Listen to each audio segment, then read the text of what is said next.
This episode of the Ministry Mind Leadership Podcast was such a delight. I loved chatting with the amazingly creative Jennilee Greig, Executive Director of Thrive Canada.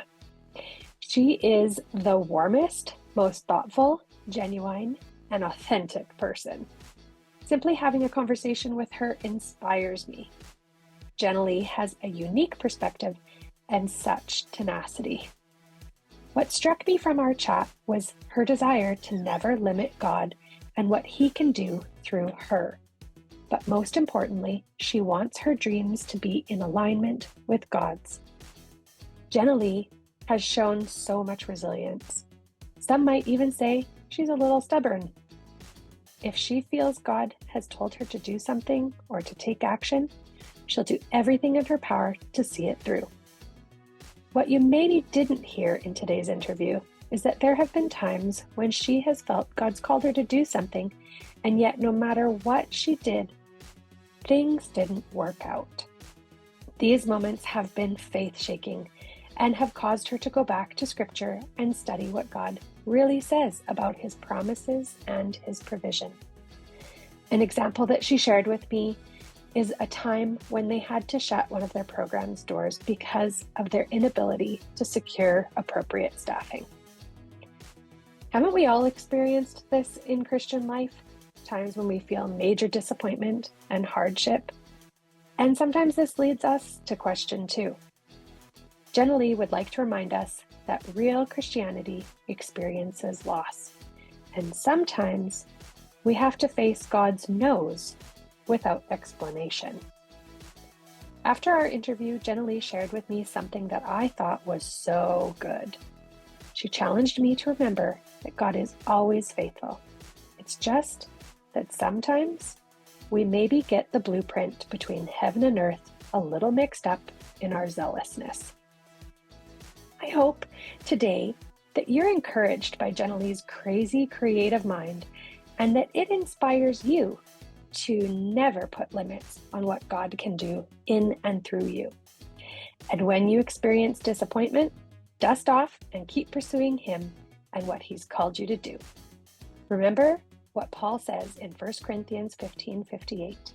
Therefore, my beloved brothers, be steadfast, immovable, always abounding in the work of the Lord, knowing that in the Lord your labor is not in vain.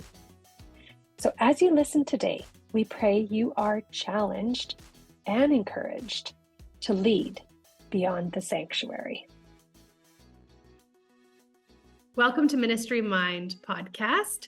Today I have Jennilee. Jennilee, I have known about you for many years, but it's just recently that you and I have gotten to know one another a little better through Epic. And I have learned lots about you myself. And that's part of why I wanted to interview you today and get an opportunity to share who you are and what you're doing and share that with ACOP and with our listeners. So who is Jennilee? Tell me about yourself, hobbies, where you live, family, whatever you are okay with sharing with us. I'm Jennilee. I live in Kelowna, British Columbia. It's awesome here right now. We still have no snow, so that's a bonus. I live with a bunch of girlfriends in a house, and we live together, and we're all Christian, and we all have our place of ministry, I guess you could say, that we're involved in. We love to have people over to our house and have social gatherings with people from very random backgrounds and places. And so that's kind of one of our fun things, is just always to have gatherings. Personally, I just love to get out in nature and hike and climb and canoe and kayak and things like that. And so kind of what I do in my spare time is just be outdoors with random people.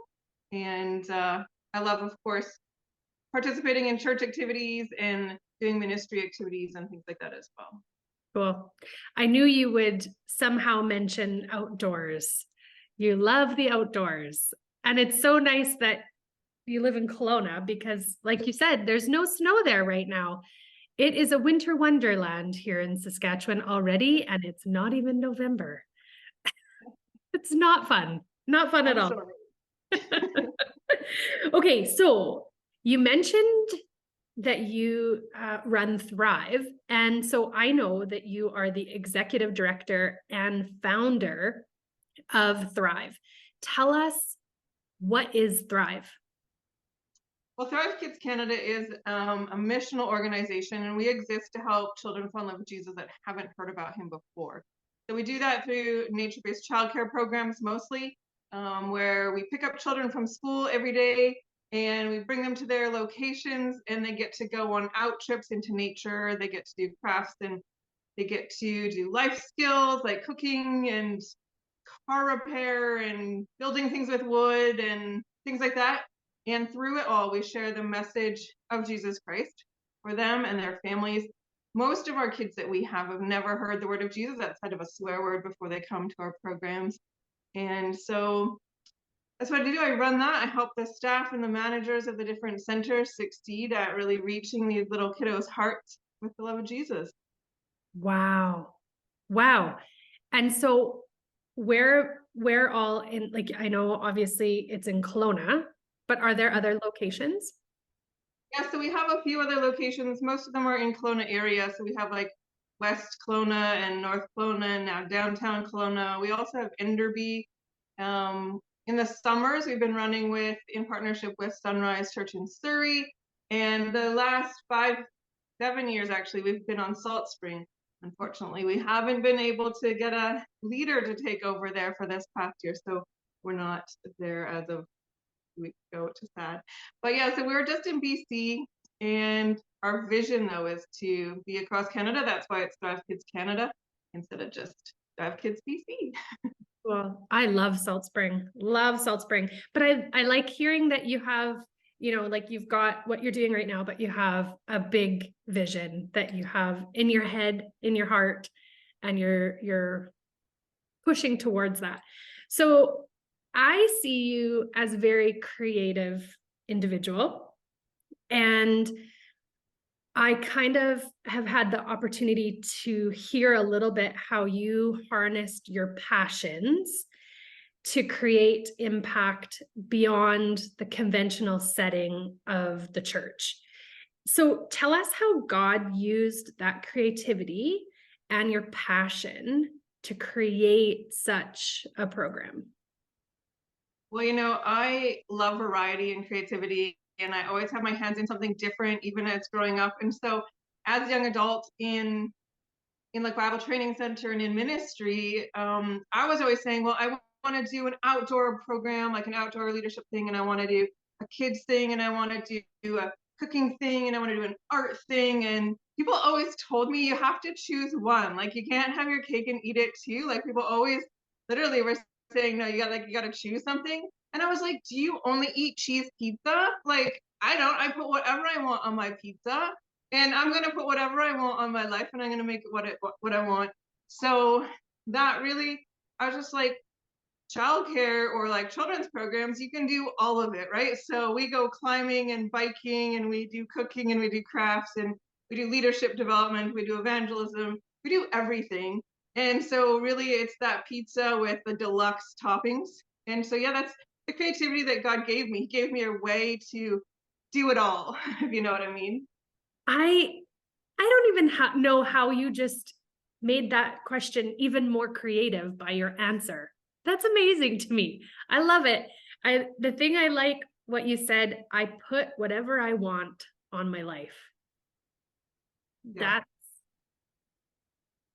That's cool. Is that something that you just do with your whole life? Like, that's just the way you're wired, do you think? Or I think so. I personally have a really hard time believing that there's anything that's not possible. The fact that I believe that everything is possible and where there's a will, there's a way has really like gotten me far, I think, further in life than people who think like, oh, I can't do this. And so, yeah, that's how I approach life, is like, if I want to do this, I'm going to do it. And so I usually do whatever I want to do. okay, so that leads well into my next question. I want to hear about some of the obstacles that arose when you began to pursue this dream. So, and like, obviously, we all come up against obstacles when we're trying to do something different, new, push the boundaries. But how did what you just said, how did your resilience and your determination help to navigate those obstacles as they came up? Well, you know what? There's always going to be obstacles. And to be honest, there's been so much pain in this journey. There's been many times that I wanted to give up, but I feel like I'm called to be an evangelist. And my whole life, I've always wanted to help people know Jesus. And I would always go to missionary conferences as a kid and hear about these stories or read the books of people hiking into the jungle and starving to death and having dysentery and being headhunted and chopped into pieces and everything. And so when things get tough with Thrive, whether it's licensing and government things, or whether it's internal people things, or whether it's like business or finance, whatever it is, wherever those pains come in, I'm like, okay, but God called me to this bougie place called Kelowna, and he didn't call me to be headhunted and be starving in the jungle. This is the least that I can do to spread the gospel of Jesus. Because he's just asking me to forgive someone or to pull my hair out and yet do the licensing government stuff that's required for this ministry and things like that. And so that's really kept me going. And I use that all the time when staff are like, oh, it's so hard. And it is hard and it is painful. And there's many, many days that people want to give up. And I'm just like, this is our call to missions. This is our mission field. And like 20 or 40 years ago, the average missionary would be like fearing for their life in some jungle. And still we have the missionaries in closed countries that are fearing for their life and living in really hard situations. We still get our latte every morning. And so no matter how hard it is, we can continue just knowing that like actually God's call in our life is actually pretty bougie in North America. There's always pain in the journey. And what I hear you saying is it's important that we have perspective. So I'm sure that there's other tools that you've acquired along the way that have helped you to navigate these things. Can you tell us some of these tools that might have been game changers for you? Got any? I mean, for sure. I think for me, the biggest thing, and I don't know if it would be a tool, but I attended a YWAM School of Business as Mission in Colorado Springs. And that was a 6 or 7 week program. And that just was absolutely incredible. But like it filled my toolbox, so to speak. So I knew that this was the way that I was supposed to go, but I always didn't really, no one else talked about business as mission. Nobody else talked about ministry outside the church. And like mixing a paid program with ministry was like taboo and things like this. But when I took that business as mission course, it just blew my mind and filled me with knowledge of like governance stuff and finance stuff and business stuff, marketing stuff, like all this stuff, and affirmation that all the way through the Bible, God talks about business and creating things and making things better and working and employment and stuff like that. And so yeah, that School of Business as Mission just really blew my mind, really filled my toolbox. But there's like little things as well, you know, that just make life easier. Like, I don't know how we could survive without Canva, which is just, you know, like the design thing. So like Canva, yeah, that's a great one for us. And different software programs. We use like something called RegPack, for example, which is just like getting the kids all the way across BC all registered on the same thing without their managers having to deal with any of that, right? And so it's just different tools like that. And then of course, I would say, I was gonna say my staff are my biggest tool, but I don't want to call my staff tools. But they call you a tool. Yeah, exactly. But like I couldn't do it without the staff team. Like this isn't a Jennilee thing, this is a Thrive thing, and we have an amazing, incredible team, and everyone has different skill sets. So We have people that are just totally techie and into IT and into design and into finance and into kids ministry and all the hands-on stuff. But I would not be able to do this. I have no ability sort of in like the tech world or the finance world. And so I would say that my team is the biggest tools, in the bell, because I just literally couldn't do this. I don't have the tools, but Right. together we have the tools. Okay, here's a quick question. So taking those tools you just talked about, whether that was this School of Business and Mission, which I had no idea existed. That's really cool. Or it's just looking for the little things that help you day to day, or whether it's your staff.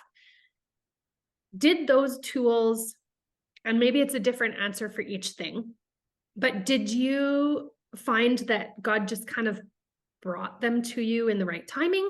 Or was it a situation where you're like, I need this and I'm going to do X, Y, and Z, seeking it out or looking for something that could help? Yeah, I mean, there is a lot of research, definitely. Like, if we're hunter gatherers, I'm a gatherer. I'm out looking for berries all the time. So, so definitely some of the things, it's a lot of research and Googling and talking with people about tools that might work to solve a problem that I have. And then some of the things just come my way. God really just brings it. Sometimes I'm just pleading to God, like, you are my father. Can you just like hand me something? Like, can you just be like, hey, because I'm your dad, here's the keys to a new car, that kind of thing. And so sometimes he just does that and he just really blesses me. And that's what happened with the School of Business's mission. Is a girl I was mentoring actually was looking at different YWAM schools, and then she found this secondary school and was like, hey, you should go to this. Wow. And so it was just kind of handed over sort of by God and turned into a really great blessing, so much that they went back after and helped staff. And so, yeah, sometimes God brings it, and sometimes you just really got to hunt it down and look for it hard. Well, and I think part of what makes you unique is you are you're an explorer. You're like you said, you're researching, you're inquisitive. I think that's the word I'm looking for. You're an inquisitive person. And so if you don't know something, you're going to find it out, aren't you? Yep. And that's there's lots of tenacity in that and that resilience piece. So tell me some of the wins that you've had in this ministry outside of the church walls. We'll talk wins. We'll talk wins first, and then we'll talk some of those losses after. Sure. You know what? I think that ministry outside of the walls, there's nothing but wins. And when you do have a loss, it's not as hard because it's like not coming from inside. But working with kids ministry and almost all non-Christian people has been such a huge blessing, because to be the first one to tell somebody about Easter, like we had this one mom be like, she came to an Easter thing, we did the story of the cross, and she was literally like so stoked. She was like, you guys should be telling the whole world. Why aren't you telling the whole world? And I'm like, we're trying to tell the whole world. Now you can join us in telling the whole world. But like, we just see so many kids. Like, just even the other day, I got a text from a manager saying that they had just arrived at a park and there was a little guy there that was screaming and crying and having a major meltdown. And one of our little ones that has very difficult life and behavior, and usually in the long run isn't too interested in Jesus and the God parts of the day. She was watching this little guy, and then she came over to the manager and said, I don't know what's wrong with him, but we should pray for him. And so the manager prayed, and then the little girl was like, I prayed for him too. And so those kind of things happen on a daily basis, where we just see kids starting to, like, the light bulb goes on, or all of a sudden we see evidence of them following and loving Jesus. And we get so many kids that just all of a sudden the light bulb goes on, and they'll go from super angry. My dad says that there's no God and I should just probably ignore you guys when you're talking about him, to just like, oh, I love God so much, and like, can we have an extra God time at the top of the mountain today? Or like, can I be the first one to pray today? Sometimes the kids that were like totally self-proclaimed atheists at the beginning of their time with us, they start to be to the point where they're like fighting over who can pray and who can read the Bible story and things like that. So, and then it's even more exciting when the parents start getting engaged, and we get that a lot. So parents, sometimes it can be as simple as a parent being like, what kind of church is this anyways? I've never been in a church. And then you get to explain. And it can go as far as we've had whole families in the past actually end up getting baptized because there's been such an impact on their kids. And so then they started inquiring more about the Lord, and the staff of that center were able to bring them along to church and stuff. And eventually their whole family is getting baptized in the lake. So, you know, there's just so much benefit of being outside of the four walls. I think inside of the four walls, we have a very, very small percentage of people who haven't already had opportunity to hear the gospel. Outside of the four walls, it's almost everybody. So like in Thrive, we literally have like 98% is our average year of unchurched people. So that's incredible. And so that is a huge win. Just the fact that all these unchurched people are coming to us in spite of having to sign something to say that their kids are going to be taught about Jesus.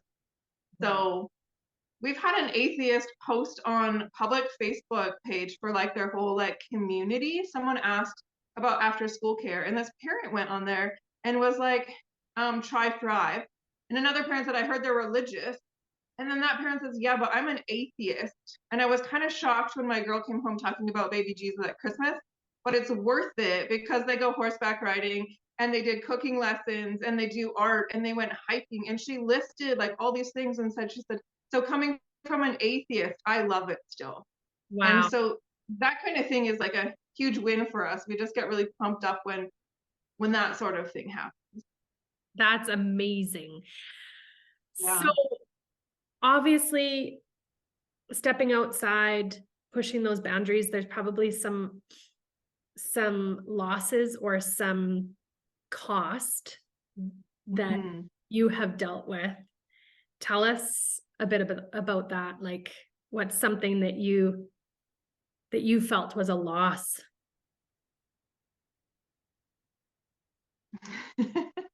I mean, losses are always, I guess, a little bit hard to think about and speak about. There always is losses. I think the hardest losses are when there's relational losses. When you're working in ministry and then in business as well, where there's more of like boss staff relationship kind of stuff that has to happen maybe differently than inside the church, or inside the church. We have these relationships, but they get very political. And then when there's money involved, it gets even worse, right? And so, yeah, there's been a number of losses, and relational losses is the biggest one. And I think over time, lots of that comes around and we see, you know, restored relationship and stuff like that, but it never quite gets restored to what it once was, you know, if you go through a season of pain and of tearing. And so, yeah, I think that relationship probably is the biggest one. And especially when we partner with churches, and it's really hard to be like, our number 2 thing for Thrive is to show the church as a safe and relevant place for families. But sometimes in the background, in the meetings in the back, it's not so much, right? Right. And so you have to sort of take the loss and even the loss of for a while, maybe like a loss of trust in the character of God until you realize this isn't the character of God. This is the character of man. Yeah. Working in the name of God, but maybe not super ethically. So yeah.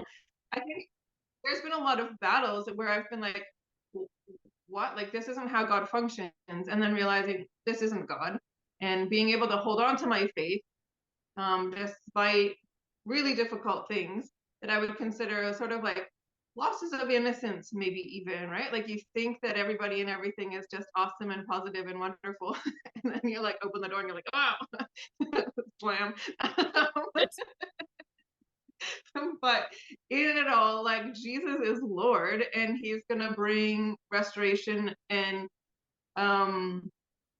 and just like restore what the locusts have eaten, right? And so no matter the losses, I think that God always will restore in some way, shape, or form. He might not restore the exact thing that was taken. He might not get that back, but he's going to restore and fill that hole and that void maybe with something more of himself. Yeah. Yeah, That's too vague. those answers don't surprise me. I think probably in ministry in general, those would be a lot of similar losses to what other people would feel, politics, relational losses.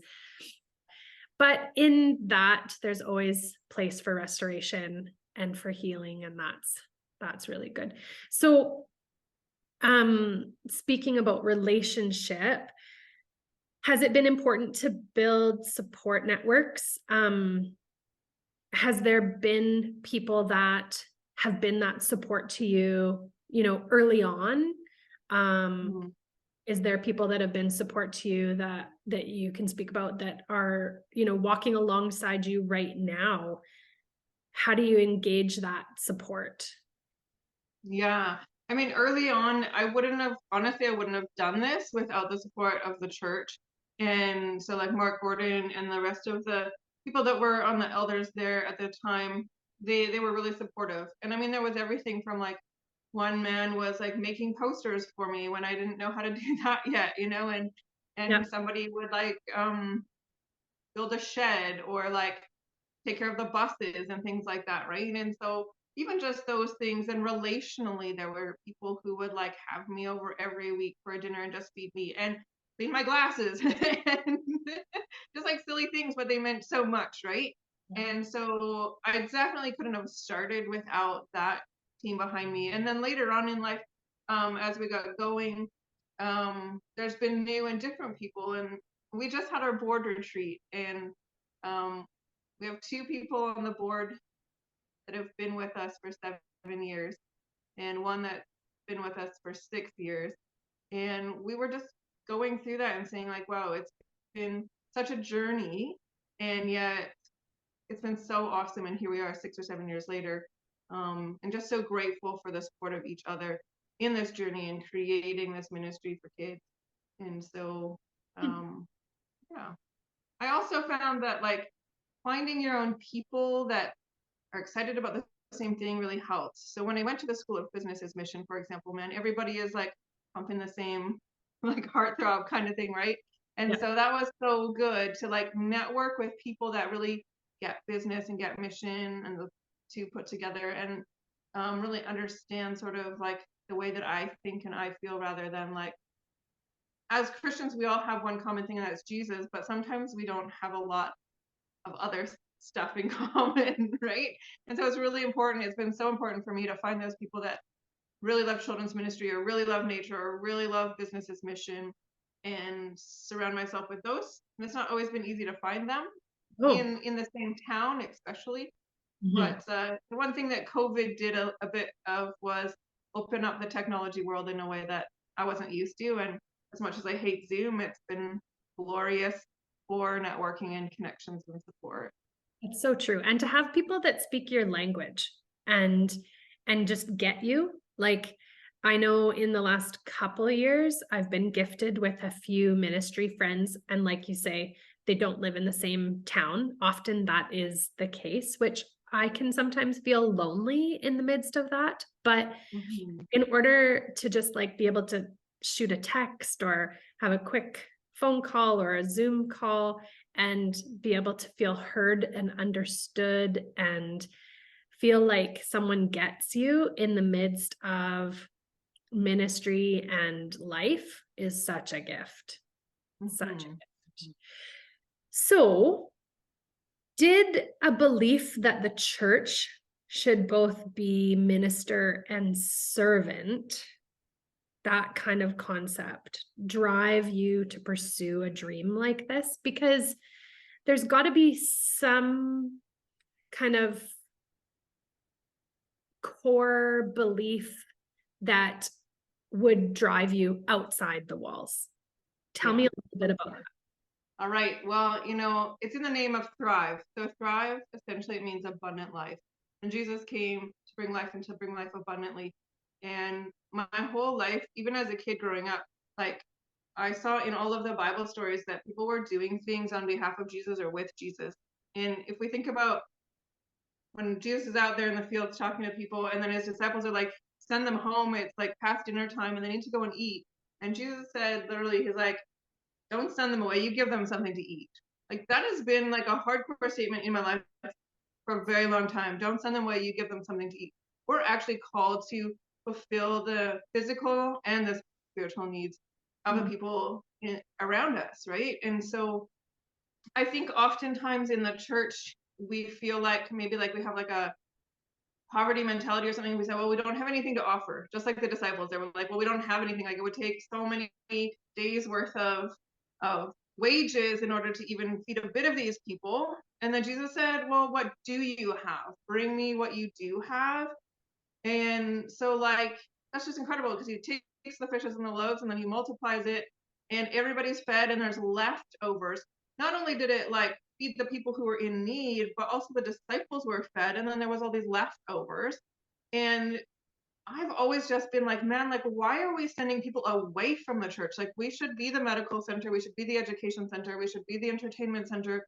Not that we need to, that there's a divide between secular and sacred, but that we do need to be the provider of those things, because we have the resources. Even when we don't think we have the resources, if we have a fish and a loaf and we offer it to the Lord, then we do have the resources to reach outside of ourselves and make a huge impact. And I mean, imagine what the people thought when they finally saw Jesus like throwing fishes and loaves everywhere. Like if they had sent them away or even like brought in a bread truck, they wouldn't have been able to glorify God and see Jesus work in the miracle. Yeah. Right. I love that story. And I don't know, it was maybe a few years ago, someone pointed out to me, or I heard a sermon or something. And what stood out to me was that the multiplication didn't happen before the disciples actually stepped out in faith and started handing it out. And then it was multiplying. And so I think you're so right. So in what ways do you feel Thrive has kind of exemplified that model, or that we could even look as individuals or as ministers, pastors, to look at that example that you guys have been? I'm not saying you're perfect. I'm sure you would never say that, but you're setting an example and you're doing something that is stretching that boundary and is encouraging people. So, do you think that you guys are exemplifying that to the church? Is there something that we could gain from that could challenge the church? Yeah, for sure. And I need to put it lightly though, because I'm very passionate about this, but most churches, one fish or one loaf is their building.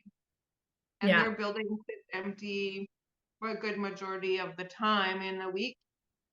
And if a church was to simply sit and say, okay, we have this resource, in what way can we use it to glorify God the best to those outside that are not yet friends with Jesus?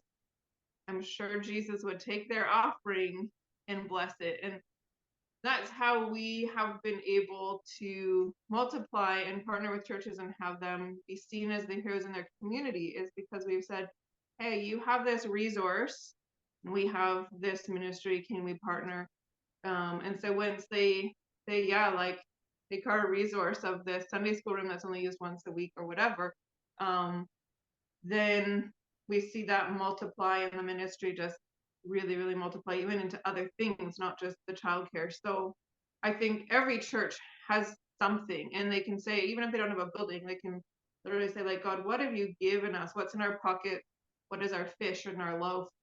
And how can we bring glory to your name? Because, and really bringing glory to God's name is like, means like, how can God stand out because of this? How can people look, like, be like turning their heads at what's going on over there as a result of them offering whatever small thing it is. And it might be that they have a relationship with somebody at a coffee shop who might let them do something at the coffee shop, or like, like I think oftentimes we limit ourselves. And so what I like to do as a creative thing, I'm a visionary, I don't need to do this, but what I like to do often is lift all of my fishes and loaves. Just in case there's something that I'm supposed to do that I'm not doing, something that I'm supposed to offer that I'm not offering. What do I have? What are my fishes and loaves? And sometimes I put those up on the board and then I'm like, man, you know what? Like, I have this love for art. And so let's do a fundraiser that's like a paint pouring night. We're just going to do one coming up here and we're going to like use it to meet more people from the community. And, but I have to realign my thoughts on my gifts and say, okay, what gifts do I have? What resources do I have that I can use that I'm not? I think if we do that collectively as a church or as individuals, we'll find so many fishes and loaves in our pockets that we don't even know what to do with. Wow. I love that idea of actually listing them on a whiteboard and going, okay, what do I have? And specifically right now, since COVID, so many churches are struggling with their buildings. And sometimes in some situations, their buildings are sinking them. And could that not be a wake-up call to ask ourselves, hey, what have we got? And how can we leverage that to bring multiplication, not just in butts and seats, but in transforming lives in our community? That's gold. And the building thing, it's like I'll see churches just leverage that fish by renting it out.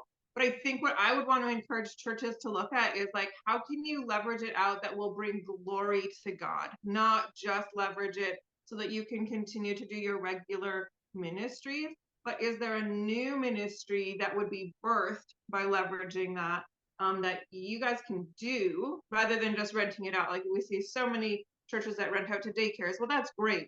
But if you did your own daycare, you could share Jesus every single day with all of those families, right? Or like, there's lots of different things.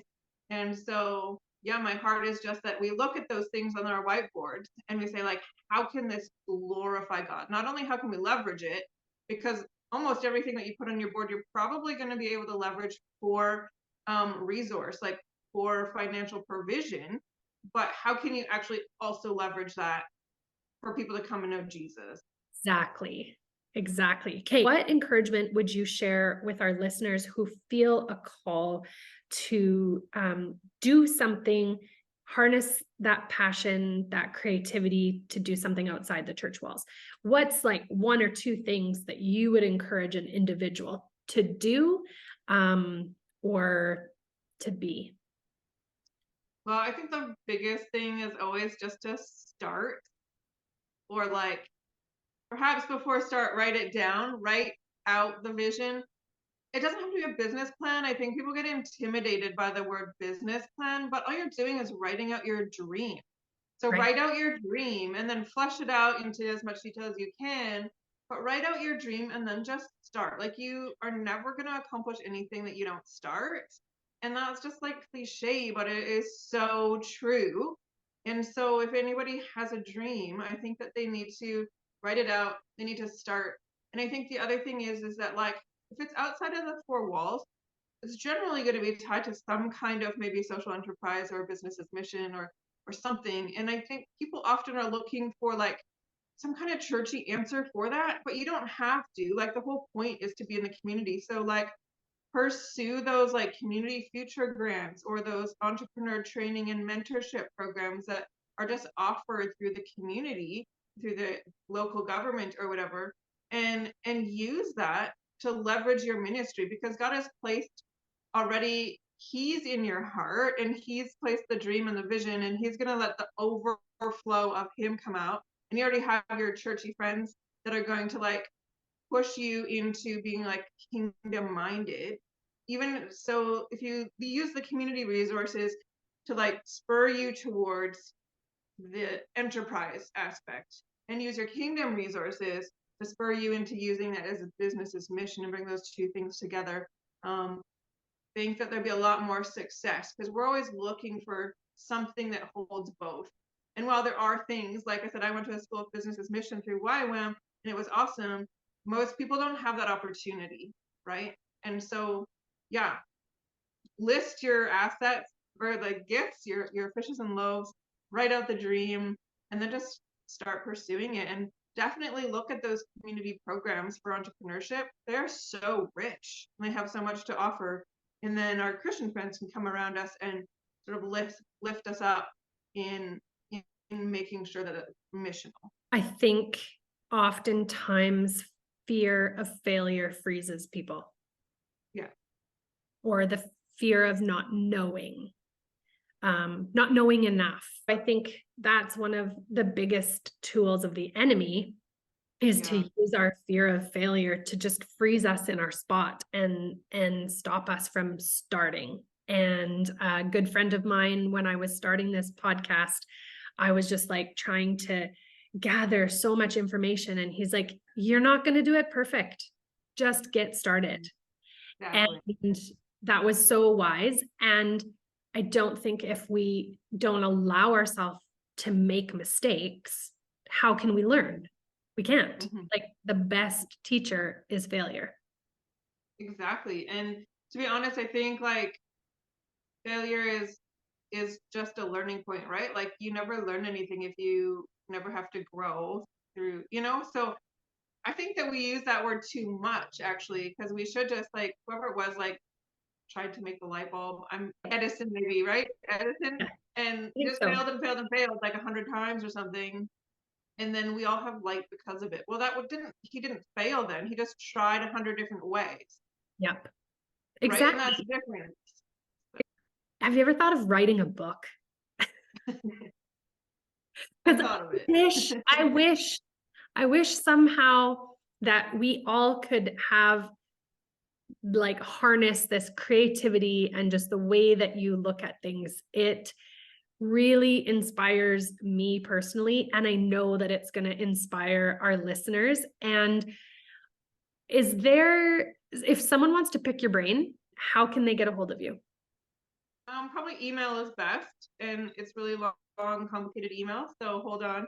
It's Jennilee at thrivekidscanada.ca. So that's JENNILEE at thrivekidscanada.ca. Awesome. That is long, but we'll have it in the notes. And I want to thank you so much for taking this time. And I know that you don't love the spotlight, but you have so much to share with us. And I'm so honored to have had you on this interview today. So thank you so much. It was my pleasure. I really enjoyed it. And I always like sharing my passion points, right? You can tell that I really get into it. So thank you. Yeah, awesome.